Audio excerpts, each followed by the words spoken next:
ஓம் சாய்ராம். என் அன்பு செல்லமே, என்னுடைய அழகான தங்கமே, என்ன யோசிக்கிற?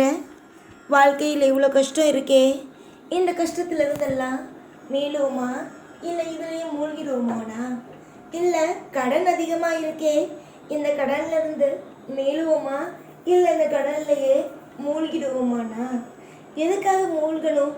எதுக்காக மற்றவனுக்கு நேராக வீழ்ந்து கிடக்கணும்? நீ யாருடைய பிள்ளை? இந்த சாயுடைய பிள்ளை. இந்த உலகத்தை உருவாக்குனது நானே. அனைத்தும் சிவனும் நானே, விஷ்ணுவும் நானே, பிரம்மனும் நானே, அனைத்து தெய்வமும் நானே. இப்படி இருக்கும்போது நீ எதற்காக வீழணும்? எதற்காக சோர்ந்து போகணும்? எதற்காக கடலில் மூழ்கி கிடக்கணும்? உன்னுடைய வாழ்க்கையில் கடன் இருக்கு, அதிகமாக இருக்கு. அதுக்கு முழு காரணம் யார்? என்னதான் நீ சொல்லுவ? நீ காசு கொடுத்திருந்தா நான் கடன் வாங்கியிருப்பேனா? நான் காசு கொடுத்திருந்தா, நீ காசு கொடுத்திருந்தா நான் இந்த மாதிரி அழுதுட்டு இருந்திருப்பேன். நான் என்ன காசு கொடுத்தாலும் நீ நிச்சயமா கடன் வாங்கியிருப்பேன். அதுக்கு காரணம் என்னன்னு நான் சொல்றேன். இப்போ ஒரு உறவுகளுக்குள்ள ஒரு விசேஷம் நடக்குது. உன்னால எவ்வளோ பண்ண முடியும்? நீ சம்பாதிக்கிறத வச்சு ஒரு 100 ரூபா பண்ண முடியுமா? ஒரு 500 ரூபா பண்ண முடியுமா? பண்ணு.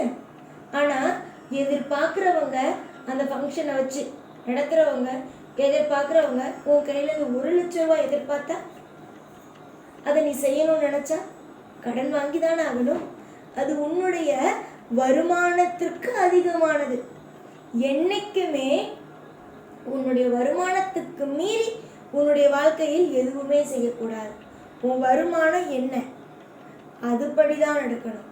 உறவுகளுக்கு விசேஷம் அப்படிங்கிறதுக்காக கடனை வாங்கி செஞ்சு அந்த இடத்துல போய் நீ தலை நிமிர்ந்து நிற்கிறதுக்கு, ஒரு மணி நேரம் தலை நிமிர்ந்து நிற்கிறதுக்கு நீ காலம் முழுக்க மொத்தவனுடைய முகத்தில் தலை குனிஞ்சு நிற்கணும். புரிஞ்சுதா? இந்த வார்த்தை உனக்கு புரியும்னு நினைக்கிறேன் தங்கமே. 1 மணி நேரம் ஒருத்தவனுடைய வீட்டில் போய் விசேஷத்தில் தலை நிமிர்ந்து நிற்கணுங்கிறதுக்காக உன்னுடைய வாழ்க்கையில் நீ சம்பாதிக்கிறத விட கடனை வாங்கி நீ செஞ்ச தலை நிமிர்ந்து நிற்கணும், சொந்தக்காரவங்களுக்கு நேராக நிற்கணும் அப்படின்னு நீ நினச்சி கடனை வாங்கினா காலம் முழுக்க அந்த இடத்துல மட்டும்தான் நீ தலை நிமிர்ந்து நின்று இருப்பதை தவிர காலம் முழுக்க தலை குனிஞ்சு தான் நிற்கணும். ஏன் மறுபடி அதே விசேஷம் வச்சாங்க பற்றியா? அவங்க வீட்டுக்கு நீ போனால் கூட அவங்க என்ன சொல்லுவாங்க? கடன்காரி, கடனை வாங்கியிருக்கா, கொடுக்கல. அந்த கடன் யாருக்காக வாங்கினா அதெல்லாம் பார்க்க மாட்டாங்க. நமக்காக தானே வாங்கினாங்க, அதெல்லாம் பார்க்க மாட்டாங்க. இவ கடன் வாங்கியிருக்கா, இவ வீட்டுக்கு வந்தால் நம்ம வீட்டில் இருக்கிறது கேட்பா, இதை எதிர்பார்த்து தான் வந்திருக்கா அப்படிங்கிறத நினைப்பாங்க. புரிஞ்சுதா? இந்த விஷயத்த நீங்கள் புரிஞ்சுக்கோங்க. மற்றவனுக்காக கடன் வாங்காதீங்க. ஒரு நாள் சந்தோஷம், ஒரு விசேஷம்னா ஒரு நாள் சந்தோஷம். அதை அவங்க வாங்கிக்கிட்டு போனதுக்கப்புறம் அவங்க எப்பயுமே ஒருத்தன் தாழ்ந்து போயிட்டான் அப்படின்னா அவன் நமக்காக தான் தாழ்ந்து போனான்னு நினைக்க மாட்டாங்க. புரிஞ்சுதா? என்ன சொல்லுவாங்க? இவ ஏழையா போயிட்டா, அதனால என்ன பண்ணுவா? நம்மக்கிட்ட காசு வாங்கிறதுக்கு வருவா அப்படின்னு ஒன்று தூத்துவாங்க. அதனால உன்னால் 100 ரூபா முடியுமா? 100 ரூபா கொடு, 1000 ரூபா கொடு, முடிஞ்சதை மட்டும் செய். உறவுகளுக்காக கடனை வாங்கினா தலை குனிகிறது நீதான், நீ மட்டும்தான், அவங்கள. கடன் அப்படிங்கிறது ஒருவனை வாழ வைக்காது, அவனை இன்னும் இன்னும் இன்னும் இன்னும் தண்ணியில தத்தளிக்க வச்சு மூச்சு திணற வச்சிடும். அதனால என்னைக்குமே ஒன்று தெரிஞ்சுக்கோங்க, கடனுங்கிறது தேவையில்லாதது. வாழ்க்கையில் சுதாரிக்க வேண்டிய இடம் இது. இந்த நேரம் சுதாரிச்சுக்கோ. இது வரைக்கும் நீ சுதாரிக்கலை, இனிமே சுதாரி. நாளைக்கு ஒரு விசேஷம் வருது, ஒரு நபருக்கு நீ அதிகமாக செய்யணும். இப்போ நீ ஏற்கனவே வர்றது வாங்கியிருந்தீங்கன்னா அதை நீ செய்யணும். ஆனால் இதுக்கு இப்போதான் நீ முத நபருக்கு செய்ய போகிறேன்னா உன்னால் முடிஞ்சது 100, 1000 அது செய், அவ்வளோதான். ஆனால் அந்த இடத்துல உங்கள்கிட்ட நகை இல்லை, பணம் இல்லைன்னு மதிக்க மாட்டாங்கன்னா அந்த இடத்துக்கு போகாத. அப்படிப்பட்ட உறவு உனக்கு வேண்டாம். உன்னை பணத்தினாலையும் நகையினாலையும் வச்சுதான் ஒருத்தவங்க மதிக்கணும்னா அந்த உறவு தேவையே இல்லை. புரிஞ்சுதா? இதுதான் உண்மை. காலம் மொத்தமும் நீயா இருந்தனா சந்தோஷமா இருப்ப. ஆனா மற்றவங்களுக்காக வாழ ஆரம்பிச்சனா உன் வாழ்க்கையில நீ தோத்துருவ. இதை மட்டும் மறந்துடாத. வாழ்க்கையில உனக்காக நீ வாழ்ற அப்படின்னா நீ ஜெயிச்சிருவ. அதுவே மற்றவனுக்காக நீ உன் வாழ்க்கையில ஒரு விஷயத்த செய்யறனா தோத்துருவ. இதுதான் உண்மை.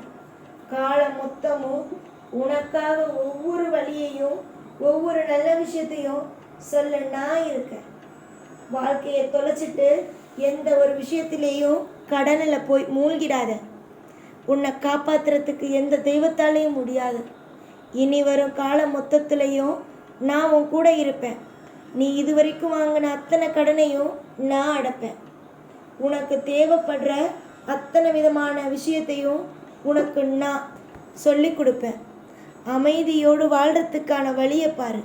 இதுவரைக்கும் நீ வாங்கினதெல்லாம் வாங்கிட்டம்மா, அதை நான் அடைக்கிறேன். எப்படியோ பணம் கொடுத்து உன் வாழ்க்கையில் நான் அடைக்கிறேன்.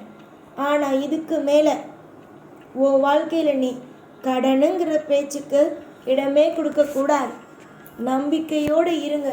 உங்கள் வாழ்க்கையில் அத்தனையும் சிறப்பானதாக இருக்கும்.